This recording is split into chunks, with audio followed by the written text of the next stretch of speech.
Tokenization is going to potentially change finance forever, and JP Morgan just helped this claim with their new $4 trillion tokenized money market fund. Many of you may see this and have no idea what I'm talking about, so I'm going to explain exactly what tokenization is and how I'm investing around it. Digital. I do believe we're just at the beginning of the tokenization of all assets, from real estate to equities to bonds across the board.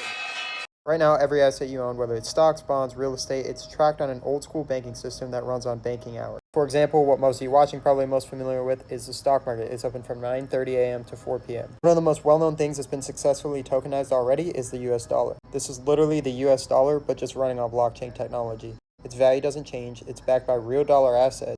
The best part about this, you can send this anywhere in the world, extremely quick, extremely cheap, with no middleman. Much easier than the bank. One of the best benefits with tokenizing assets is you can make illiquid assets liquid. Let's say, for example, I own a $1 million apartment building and you want to invest in it. You're going to need at least $50,000 to $100,000. You're going to need to do a bunch of paperwork with me. It's going to be a long, expensive process. And once you invest, you're going to be locked in it for at least a few years. As of course, you're not going to be able to sell that piece easily. Again, even when you do go to sell it, it's a whole long process from there. Tokenizing fixes this problem. Let's say I decide to tokenize my building. My $1 million apartment building is going to be split up into 1,000 digital tokens that's going to be valued at $1,000 each. Anyone can buy any amount of specific tokens as long as I approve of it. So if you want to buy 3% of my apartment building, that's fine. Same thing if you want to do 50%, as long as we come to a deal. You're also going to get your share of rent automatically. And if you want out, you can sell your tokens instantly on a marketplace. No long processes, no banks to deal with, no expensive fees.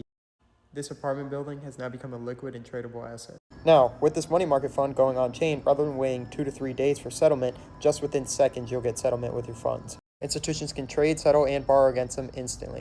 And let me not forget my favorite part about all of this, it's run on Ethereum.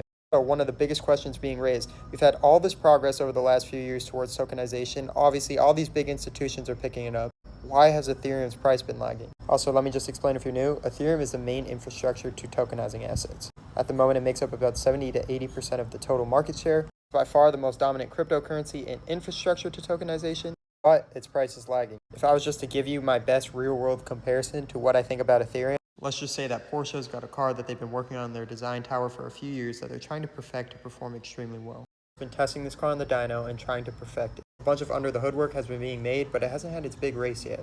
Even though all the big institutions aren't buying a ton of Ethereum right now, even though some definitely are, everything that they're using for tokenization is using Ethereum's architecture. JP Morgan, BlackRock, Citi, Franklin Templeton, and many more. I can continue to go on and on. They're all using the same code base. This is the biggest holding in my portfolio right now. Yes, it's still speculative and risky, but I think it's almost clear that we're at least headed in some way towards tokenized assets. Again,